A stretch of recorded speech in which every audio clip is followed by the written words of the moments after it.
Now, third point is that whilst we are here at the moment of time, we got some bad news as well. In Tunisia today, there are big demonstrations. In Turkey as well, there are big. I've been making this. When you look at Egypt and you start to analyze, and you look at Turkey, you start to analyze each of these countries. Turkey, Morocco as well. There's some disturbance now. And Indonesia, in a different way, 5 of my 9 grandchildren lives in Jakarta. When I went last week, and I went 2 months ago, having said what Josh did, the army was thinking of, not yet, thinking of doing something like a coup. There were rumors. And then SBA, the Prime Minister, the President got to issue denial, saying that no, we are not doing that because he was a former general, you see. And out of the 9 potential presidential candidates, which they call Capres, calon president, and Cawapres, calon wakil president, wakil is number 2, are former generals. Interesting, this is interesting, although they are retired. Now, looking at this all, I'm not sure, probably Dr. Maszlee can help us to enlighten us. Because when I look at Morocco, look at Turkey, look at Tunisia, there is a sense of a second round of Arab uprising now. You see, this is funny. Turkey is set for the last 2 months, and yesterday, and Morocco as well. Now, Dr. Maszlee actually looked at me in a very angry way. No, he asked me to introduce him as an ustaz. I mean, orang lain will say, he's an ustaz, without the turban and the whatever. He's a professor not yet a professor, but I call him professor in politics. Probably next time when you come after the forum, you need to do a handshake with him. You don't know, I saw that. You start modern Zungo. Now, probably Dr. Maszlee wants to look at the geostrategic implication, the political, the regional political implication as what is happening in the Middle East, in Egypt, and to Malaysia and this region. Please welcome Dr. Maszlee. Thank you.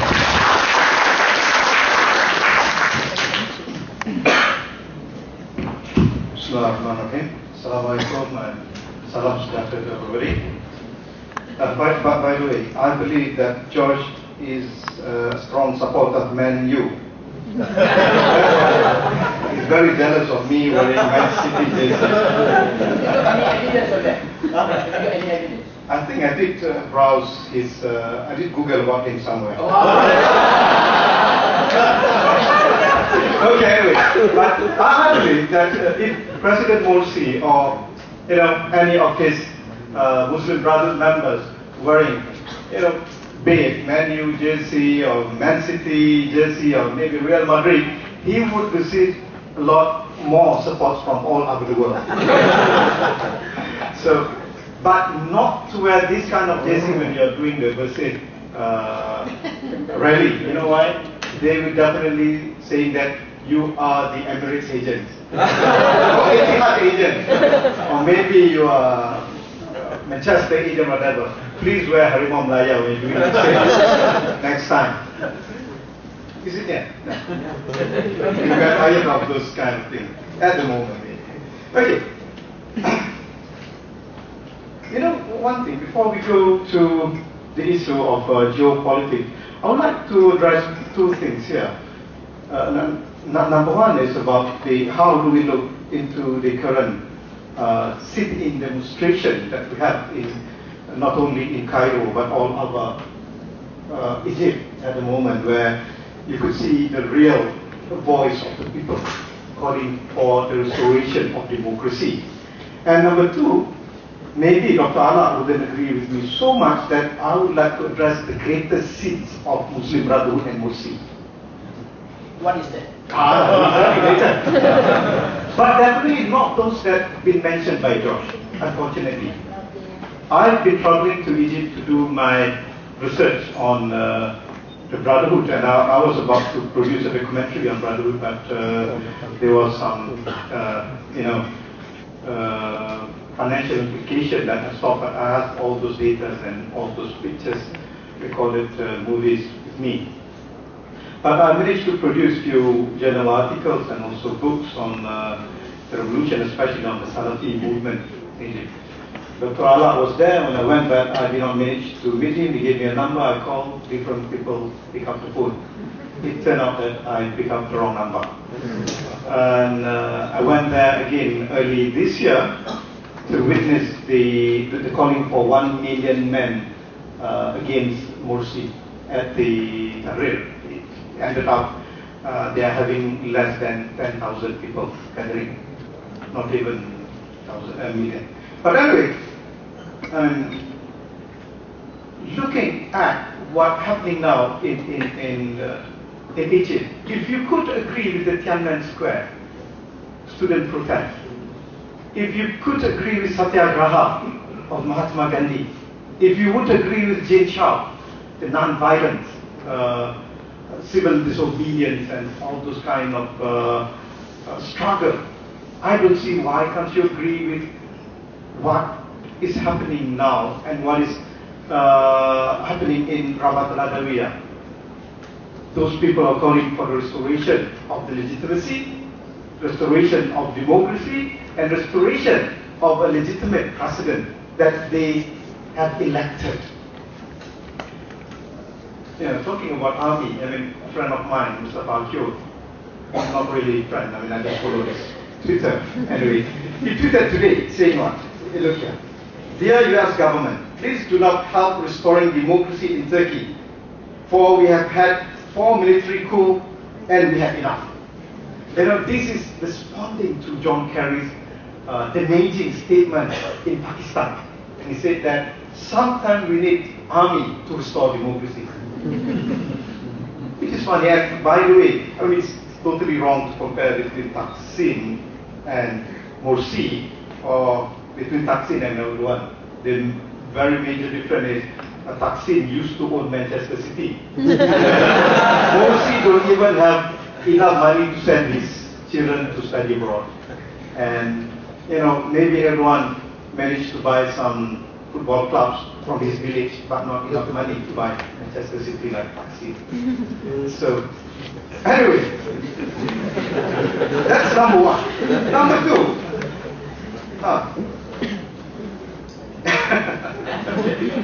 purposely I won't. Anyway, so looking at the greater sins of Muslim Brotherhood. Dr. Allah is waiting. I don't know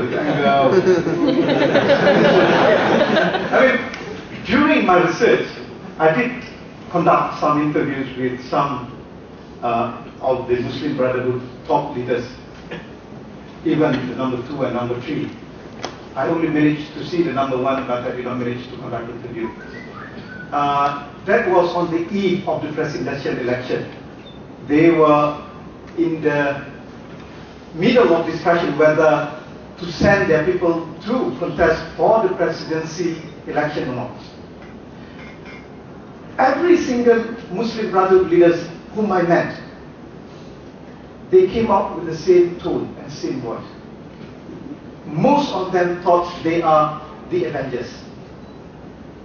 You know Avengers? How Captain America, who else? Iron Man. They thought they could save the world. They thought they could save Egypt. They must save Egypt. Yes, they are right. Somebody needs to be there to save Egypt. Egypt was in turmoil. Egypt was in deep shit, we'll call it. Was in a very terrible condition. Especially they know that although Mubarak is no longer there, but the deep state is still controlling Egypt. They have the parliamentary election, the 3 rounds of election, but the parliament has no power. Army is still in power, the security force, the remnants of the old regime, the bureaucrats, the judiciary, business people, and the media. By the way, talking about Coptic Christians, let me be fair to everybody in Egypt. If you're talking about the Coptic Christians, you cannot generalize by saying that, oh, all the Coptics are being marginalized. Coptics suffer a lot under Morsi or whatever. I beg to differ.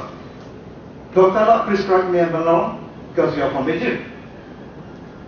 Coptics never enjoy political freedom more than they enjoy during Mubarak. During Mubarak, during Al-Sadat, during Jamal al-Nasir, they never enjoy civil liberties, and political freedom and freedom of expression like they're enjoying after January the 25th, and especially during Morsi's period. And Morsi, when he was first elected as president, he announced in public that he's going to appoint his deputy a woman cocktail. But nobody accepted that. And in fact, he met a lot of people offering them that position. They rejected it. Why? Because simply they don't want a president who's having a beard. They don't want an Islamist to be their president. The same thing. A lot of people saying that, oh, Morsi is not being inclusive. The Muslim Brotherhood is trying to Ikhwanize, brotherhoodize Egypt. They're going to turn the whole Egypt into a new Iran, which is not true. When he came into power, the first thing he offered, that very position to women cocktail. Nobody agreed with him. Then he went to Hamdan Sabahi, the socialist and Nasseris. He offered him, called him, he summoned him to his, he called him to his office and offered him the second, the deputy position. He turned him down, and after he left Morsi's office, he made a press conference saying that Morsi is going to monopolize the power in Egypt. That's an ugly face of that Nasseris socialist. And also he offered the same position to Muhammad Baradi, the American poodle. The same thing, he was turned down, but yet when he appeared, he said, oh, Morsi and Brotherhood is going to Islamize and going to dominate, trying to monopolize Egypt, and they're going to turn Egypt into new Iran. You know, this type of situation. So, looking back at the greater scene of Brotherhood, they're trying to save Egypt. That is their greatest scene. They're trying to save Egyptian people. They're trying to save the country from whom? From the remnants of Mubarak regime, from Israel, from the armies who are controlling 80% of the economic pie of the country. They're trying to fight corruption. They're trying to fight misconduct of the bureaucracy. The bureaucrats who are against him, just made them. We have the experience of Kerajaan Negeri Selangor after 2008. Now I don't think they're experiencing anymore. Maybe they're still experiencing anymore. But anyway, it was happened there. The media, you just imagine, Dr. Allah did mention just now, how the media every day and night, you would see from the presenters, from the comedians, from the news and everything talking bad about Morsi and Muslim Brotherhood. They make fun of him, making joke of him, swear him, and spread all the lies. And that was not new for them. Because all these years, since the year 1952, since Jamal Abdel Nasser came into power, that general, the media had been against Ikhwan. Ikhwan, or Muslim Brotherhood, had been portrayed as bad people, terrorists,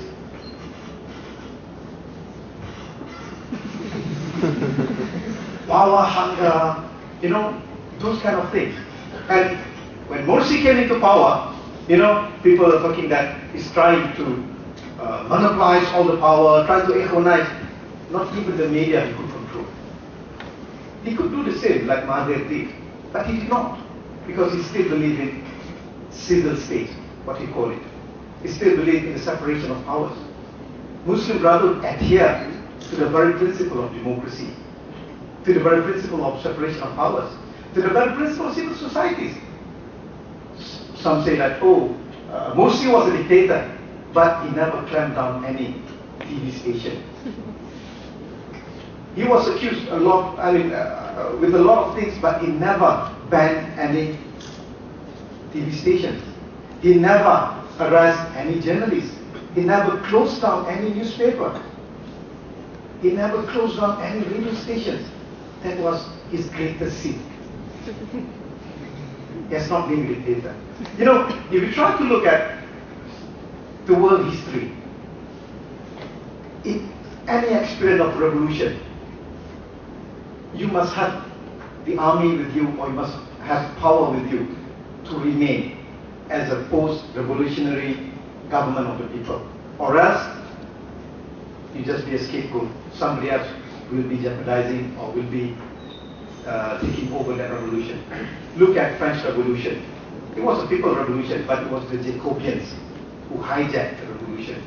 Look at Bolsheviks. It was people's revolution initially, but Stalin stole the revolution.